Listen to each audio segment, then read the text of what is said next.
کسی دن کچھ کیا جا رہا ہے اور سرکار پر جو پڑھ کر کے اسلام لاتے ہیں انہیں بھی ستانے کی کوشش کی جا رہی ہے. 39 لوگ ہو گئے کلمہ پڑھ کر کے میرے سرکار دار ارقم میں موجود تھے. 39 کی تعداد ہو گئی ہے. ایک روز صحابیوں میں سے کسی نے عرض کیا تھا یا رسول اللہ آپ دعا فرما دیں, اللہ آپ کی دعا قبول فرماتا ہے تو یا رسول اللہ دعا کر دیجئے ابو جہل اسلام لے آوے یا تو عمر بن خطاب اسلام لے آئیں. اللہ کے حبیب دعا مانگتے ہیں اللہم اعز الاسلام بعمر بن خطاب خاصہ, خاص طور پر اے اللہ عمر بن خطاب کے اسلام سے اسلام کو عزت عطا فرما دے. سرکار کی دعا قبول ہو گئی. دوسرا دن لگا میرے سرکار دار ارقم میں بیٹھے ہوئے ہیں.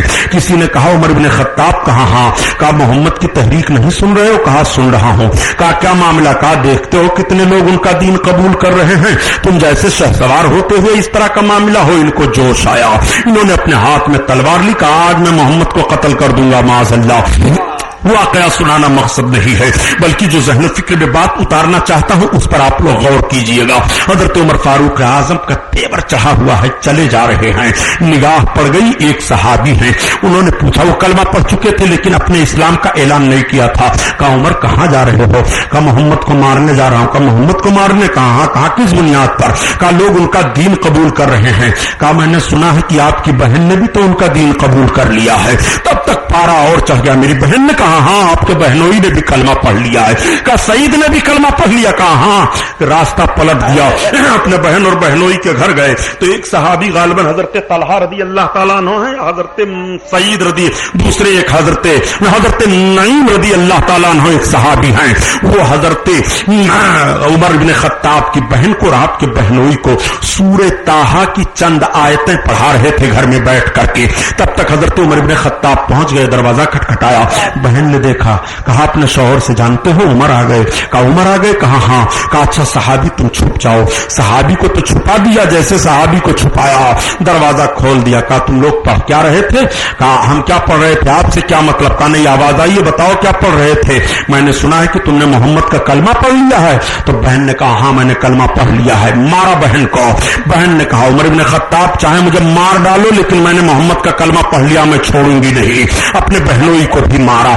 جب مار کر کے دونوں کو تھک گئے تو حضرت عمر کہتے ہیں کہ اچھا ایک کام کرو, لاؤ جو تم لوگ پڑھ رہے تھے وہ جو مجھ سے دکھاؤ. تو بہن نے کہا نہیں دکھاؤں گی, آپ مشرک و ناپاک ہو, قرآن ناپاک کے ہاتھ میں نہیں دیا جاتا ہے.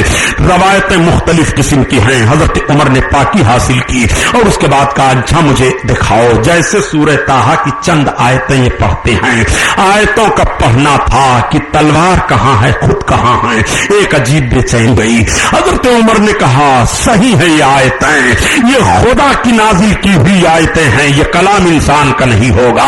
سعید مجھے محمد کے پاس لے کر کے چلو. تب تک وہ صحابی باہر نکل آئے. انہوں نے کہا اللہ اکبر, میرے سرکار نے کل ہی ابھی دعا مانگی ہے عمر تمہارے لیے اور لگتا ہے میرے آقا کی دعا قبول ہو گئی. اللہ اکبر. اب حضرت عمر نکل پڑے, مکان سے چلے جا رہے ہیں. ادھر کسی نے اطلاع دے دی یا رسول اللہ عمر آ رہے ہیں. اور تعجب کی بات یہ ہے کہ تلوار ان کی میان سے باہر ہے, وہ باہر تلوار لے کر کے چلے آ رہے ہیں. حضرت حمزہ نے کہا آنے دو, دیکھا جائے گا. عمر آ گئے, اگر نیت ٹھیک ہے تو صحیح ہے ورنہ آج عمر کا مقابلہ میں کروں گا. سرکار نے ارشاد فرمایا دروازہ کھول دو, عمر کو آنے دو. دروازہ کھلا ہوا ہے. حضرت عمر بن خطاب پہنچے, سلام عرض کیا, قدم کا بوسہ لیا, عرض کیا آپ نبی ہیں؟ سرکار نے فرمایا ہاں میں نبی ہوں. کہا مجھے کلمہ پڑھائیے. آقا کریم صلی اللہ علیہ وسلم نے کلمہ پڑھایا. جیسے حضرت عمر بن خطاب نے کلمہ پڑھا تب تک صحابہ کو جوش پیدا ہوا. صحابہ نے پہلا نعرہ اللہ اکبر کا اجتماعی طور پر وہی لگایا تھا. سارے صحابہ نے تکرار میں جواب دیا تھا اللہ اکبر.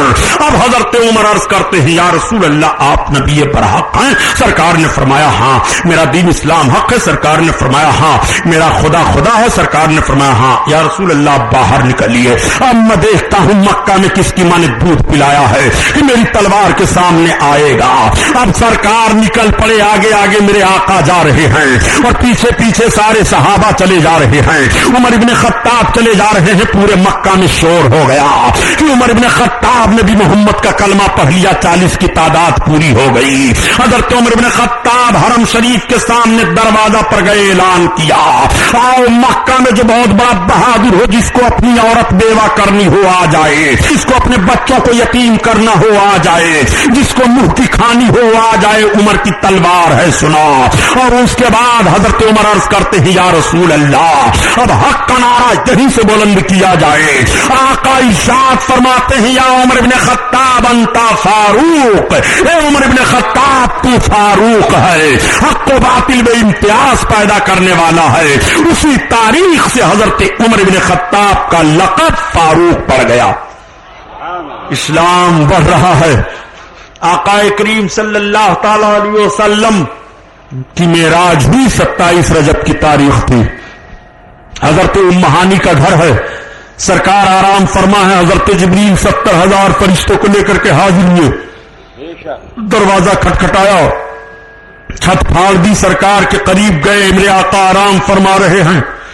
فقبل قدمئی ہے, حضرت جبریل نے سرکار کے قدموں کا بوسہ لیا. آقا کریم نے آنکھیں کھولی. جبریل کیا بات ہے یا رسول اللہ, آپ چلیے, خدا کے قرب میں آپ کا بلاوا ہے. آقا تیار ہوئے, زمزم شریف سے غسل دیا گیا, جنتی جوڑا سرکار نے زیب تن کیا, براق سواری سامنے لایا گیا. 70,000 فرشتوں کے جلوں میں میرے آقا سوار ہوئے براق پر, اور اس کے بعد حضرت جبریل قیادت کر رہے ہیں. اب سرکار آگے بڑھے. تو معراج پر تو ایک عنوان ہی ہے جو دوسرے دن میں بیان کروں گا. آقا کریم صلی اللہ علیہ وسلم کی معراج ہوئی جب صبح پھیلی. میرے سرکار جا رہے تھے کہ تب تک یہی ابو جہل پھر مل گیا. محمد کہاں کا کوئی نئی خبر پھر ہے؟ سرکار نے فرمایا ہاں میری معراج ہوئی ہے. کہا معراج کسے کہتے ہیں؟ کہا میں بیت المقدس گیا تھا. کہا کب؟ کہا رات میں. کہا رات میں آپ گئے تھے, اتنے دن کا سفر ہے؟ کہا ہاں. کہا پورا بیت المقدس آپ نے دیکھا؟ کہا ہاں. اور آسمانوں کے اوپر گیا, کیا کیا آپ نے دیکھا؟ آقا نے بیان کیا. کئی لوگ اکٹھا ہو گئے. اب معراج کی خبر مکہ میں پھیلنے لگی.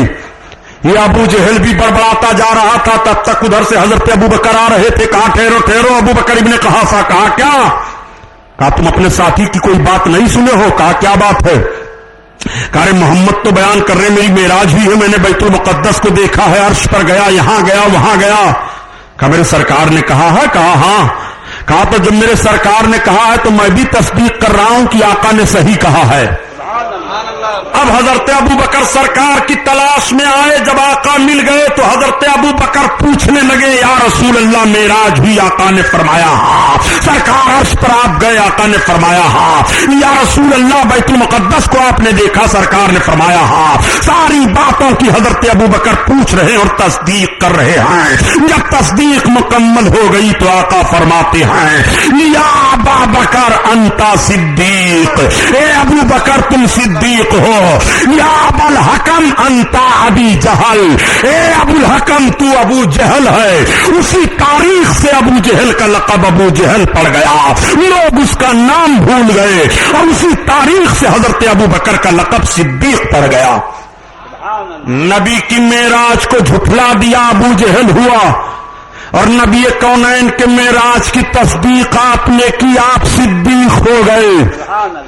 یہی مردود حرام خور ہے. ایک روز آ رہا تھا, سرکار تشریف فرما ہے, حضرت ابو بکر صدیق ہیں. اس نے کہا محمد کہاں؟ کہا بہت بدصورت ہو. آقا نے فرمایا تو نے صحیح کہا. حضرت ابو بکر صدیق اٹھ کر کھڑے ہو گئے, عرض کرتے ہیں یا رسول اللہ آپ جیسا کوئی حسین نہیں ہے. سرکار نے فرمایا ابو بکر تم نے بھی صحیح کہا. صحابہ بیٹھے ہیں, بات ہونے لگی. عرض کرتے ہیں یا رسول اللہ دشمن اس طرح سے بول کر کے جا رہا ہے, تب بھی آپ کہتے ہیں صحیح تم نے کہا. اور میں عرض کر رہا ہوں یا رسول اللہ تو بھی آپ فرماتے ہیں. آقا نے فرمایا حقیقت یہ ہے کہ میں آئینہ ہوں. ابو جہل بدصورت ہے, اس نے میرے میں اپنے کو دیکھا تو اس کی صورت نظر آئی, وہ بول پڑا. اور ابو بکر مجھ سے محبت کر رہے ہیں, میں آئینہ ہوں. ابو بکر نے جب اپنے آپ کو مجھ میں دیکھا تو ابو بکر کی اچھی صورت نظر آئی. ابو بکر بول پڑے کہ یا رسول اللہ آپ سب سے زیادہ حسین ہو, اس لیے میں نے دونوں کی تصدیق کی ہے, میں تو آئینہ ہوں. اسی لیے اعلیٰ حضرت عظیم البرکت فرماتے ہیں سبحان اللہ. قرن بدلی رسولوں کی ہوتی رہی اور چاند بدلی کا نکلا ہمارا نبی. سب چمک والے اجلوں میں چمکا کیے اور اندھے شیشوں میں چمکا ہمارا نبی، ہمارا نبی. نعرہ رسالت امام اہل سنت.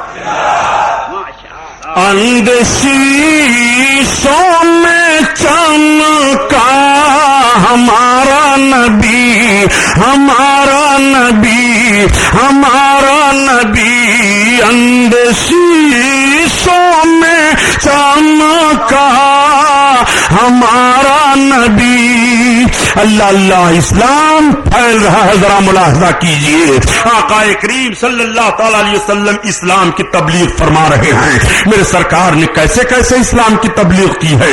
آقا کریم صلی اللہ علیہ وسلم کے نبوت کا 5واں یا 6واں سال چل رہا ہے. آقا کریم مکہ کی سرزمین پر ہیں. میرے سرکار کی عادت کریمہ تھی کہ شہر سے باہر نکل کر کے سرکار جو لوگ ملتے ان کو سمجھایا کرتے تھے، کلمے کی تلقین کیا کرتے تھے. جس کا نصیبہ جاگتا وہ کلمہ پڑھ لیتا اور جس کو محرومی ہوتی اس کو محرومی رہتی. آقا کریم صلی اللہ علیہ وسلم آج باہر سے تشریف لا رہے ہیں. مکہ شہر بالکل قریب ہو گیا ہے. سرکار کہیں دور چلے گئے تھے. تب تک ایک بوڑھی عورت آ رہی تھی. وہ بوجھ لے کر کے چل رہی تھی. کبھی اپنے بوجھ کو رکھتی اور کبھی اٹھا لیتی، پھر چند قدم چلتی، پھر رکھتی، پھر اٹھا لیتی. وہ تھک گئی تھی. میرے سرکار قریب پہنچ گئے. قریب پہنچنے کے بعد آقا ارشاد فرماتے ہیں، خاتون تم کہاں جاؤ گے؟ دن غروب ہونے والا ہے. اس عورت نے سرکار کا چہرہ دیکھا، کہا آپ عرب ہو؟ کہا ہاں.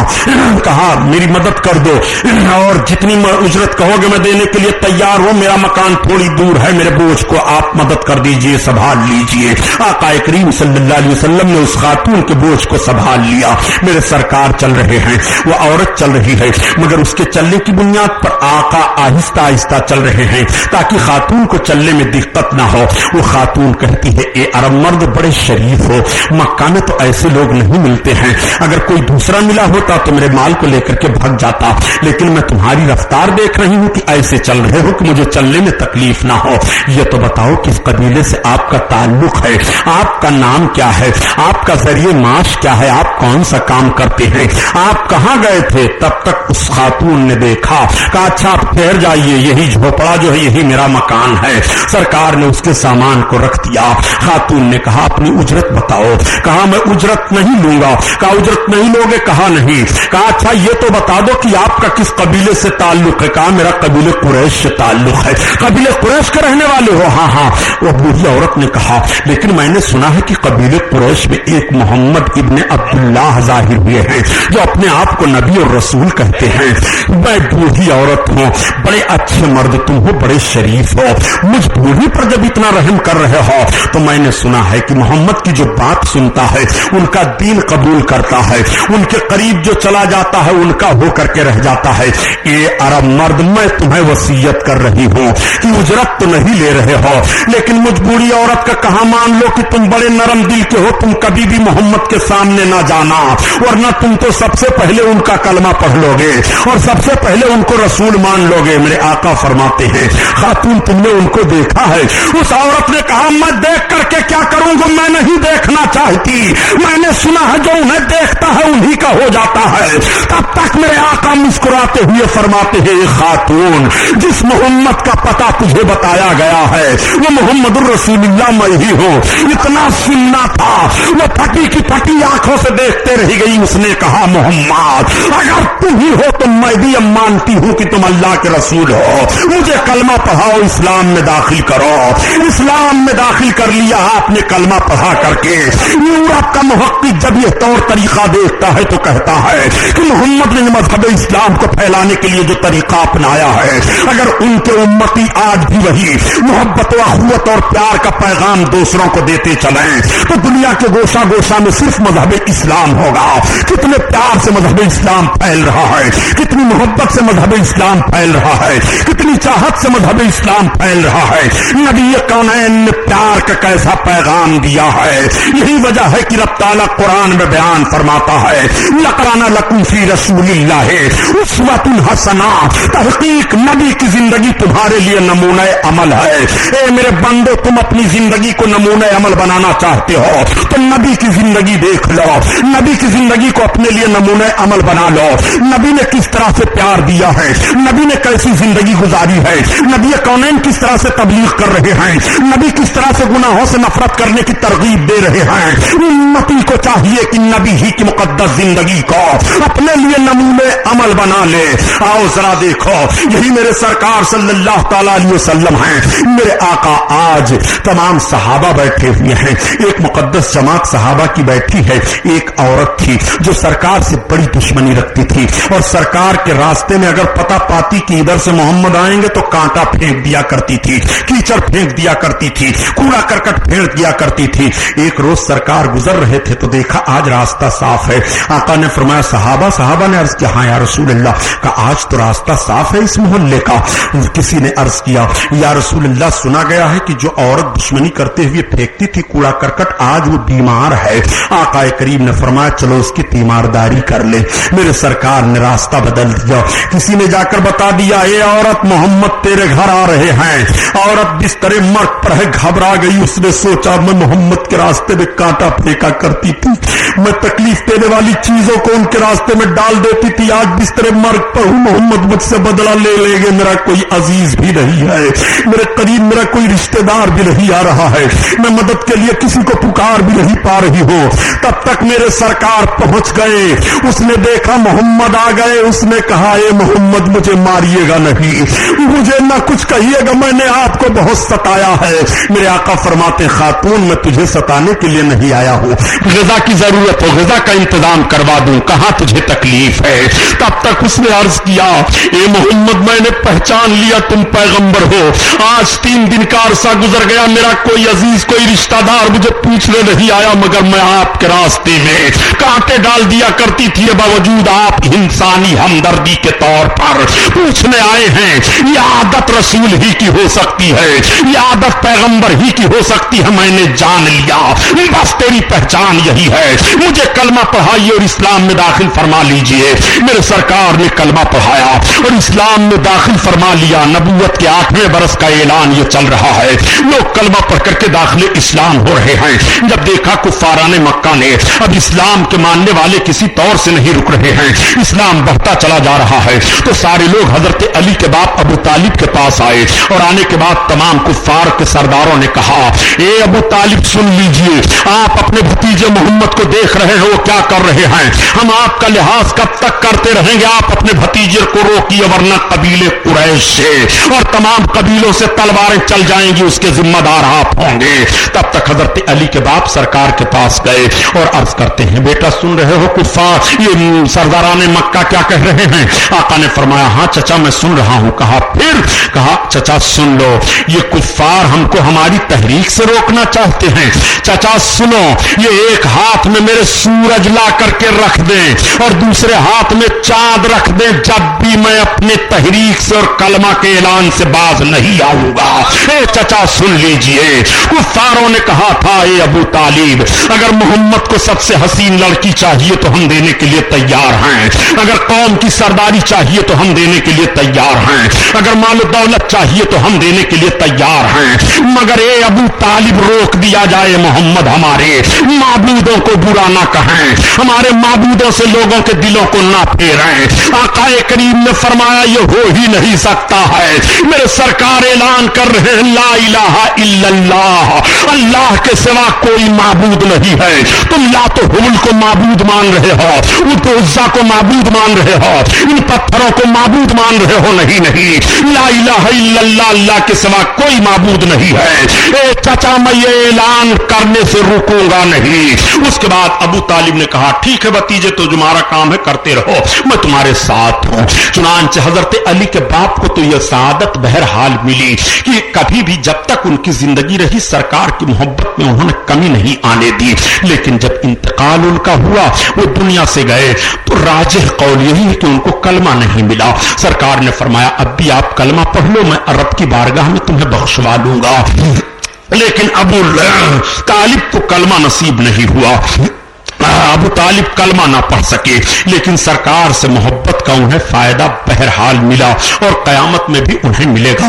حدیث شریف میں ہے، تمام علماء بیان فرماتے ہیں، تاریخوں میں یہ بات ہے کہ جہنمیوں میں سب سے کم عذاب جس کو دیا جائے گا وہ حضرت علی کے باپ ابو طالب ہوں گے۔ جوتے کا آگ کا جوتا پہنایا جائے گا اور پھر وہ عذاب سرکار کی شفاعت سے کم ہو جائے گا، جو ان کے پاؤں میں ایک چنگاری کی شکل میں رہے گا۔ اللہ اللہ، سب سے کم عذاب جہنمیوں میں حضرت علی کے باپ ابو طالب کو ہوگا۔ اے لوگوں، جب تک ابو طالب رہے بڑی محبت کرتے رہے۔ درمیان میں ایک معاملہ اور پیش آ گیا تھا، جب سرکار کی تحریک کو کفاران مکہ روک نہ سکے تو سبوں نے بائیکاٹ کر دیا اور کہا سنو، اب کوئی بھی قبیلے قریش یا جتنے لوگ محمد سے تعلق رکھ رہے ہیں ان کا کلمہ نہیں چھوڑتے ہیں، نہ لین دین کرے گا، نہ بولے گا، نہ ان کے قریب جائے گا، سب کچھ بند کیا جا رہا ہے۔ خرید و فروخت بند کر دیا، دانا پانی بند کر دیا، لین دین بند کر دیا، بائیکاٹ کر دیا، اور ایک پہاڑی میں گر گئے، اس کو شعب ابی طالب کہتے ہیں۔ 3 سال تک میرے سرکار اس میں محصور رہے۔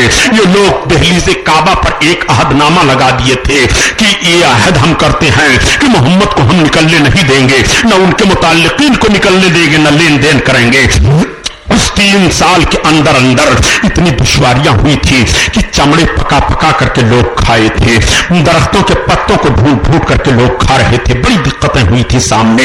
آقا کریم نے دعا کی، ان کا وہ معاہدہ ختم ہوا۔ چنانچہ ایک معاملہ ہے کہ ایک تھے، انہوں نے جا کر کے کہا اے کفاران مکہ، تم دیکھ لو تمہارا معاہدہ جو تھا اسے دیمک کھا گئی ہے اور میں محمد کو نکال کر کے لا رہا ہوں۔ گئے اور کہا آپ نکلیے، چلیے باہر، اور ابو طالب سے کہا آپ چلیے باہر، میں امن و امان کی ذمہ داری لیتا ہوں۔ وہ امن و امان کیا دیتے، ایک وسیلہ بننا تھا۔ چنانچہ میرے سرکار نکل آئے اور اللہ حضرت علی کے باپ ابو طالب نکل آئے، اللہ نے حفاظت فرمائی۔ تمام دشواریاں پھر بڑھتی رہی، کفاران مکہ نے پھر روکنے کی کوشش کی لیکن وہ روک نہیں پا رہے ہیں۔ مکہ کی سرزمین پر ایک واقعہ اور پیش آ گیا کہ اسی درمیان میں صوبہ یمن کا گورنر تھا جس کا نام تھا طفیل بن عمر دوسی، وہ یمن سے آیا تھا خانہ کعبہ کی زیارت کرنے کے لیے۔ جب ابو جہل کو پتا چلا کہ صوبہ یمن کا گورنر آ رہا ہے زیارت کرنے کے لیے تو اس نے استقبال کیا، اپنے گھر اتارا اور گھر اتارنے کے بعد کہا دیکھو آپ یمن کے بہت بڑے گورنر ہو ایک صوبہ کے، میں آپ سے ایک بات کے لیے گزارش کرتا ہوں کہ ہمارے شہر میں محمد جادوگر ایک پیدا ہو گئے ہیں جو اپنے نئے دین کی طرف سب کو بلاتے ہیں، وہ قرآن پڑھتے ہیں، ان کو جو دیکھتا ہے اور ان کی جو بات سنتا ہے انہی کا ہو کے رہ جاتا ہے۔ ایک کام کرنا کہ تم بڑے صوبے دار ہو، اس لیے محمد کا نہ چہرہ دیکھنا نہ ان کی بات ماننا۔ کہا ٹھیک ہے۔ ابو جہل اپنے تمام ساتھیوں کی سربراہی میں لے گیا اور خانہ کعبہ کی زیارت کرایا، طواف کرایا۔ کہا سن لو، کبھی بھی اکیلے اگر آنا ہوگا آپ کو طواف کرنے کے لیے تو اپنے کانوں میں روئی ٹھونس لیجئے گا تاکہ محمد کی بات نہ سنیے گا۔ چنانچہ طفیل بن عمر دوسی ایک روز سویرے سویرے اٹھے، کہا آج میں تنہا خانہ کعبہ کا طواف کروں گا، اپنے کانوں میں روئی ڈال لی اور طواف کرنے کے لیے گئے۔ انہوں نے یہ سن لیا تھا کہ محمد اکثر و بیشتر حرم شریف میں رہا کرتے ہیں۔ چنانچہ جیسے ہی وہ طواف کر رہے تھے حجر اسود کے قریب پہنچا طفیل بن عمر دوسی نے تو دیکھا ایک بڑا حسین و جمیل نورانی چہرہ سامنے ہے۔ طفیل بن عمر دوسی چہرہ دیکھتے رہ گئے، اسی لیے کہا کہ ان کا روح حسین دیکھتے رہ گئے، نور والی جب دیکھتے رہ گئے، دیکھتے رہ گئے۔ اللہ اللہ،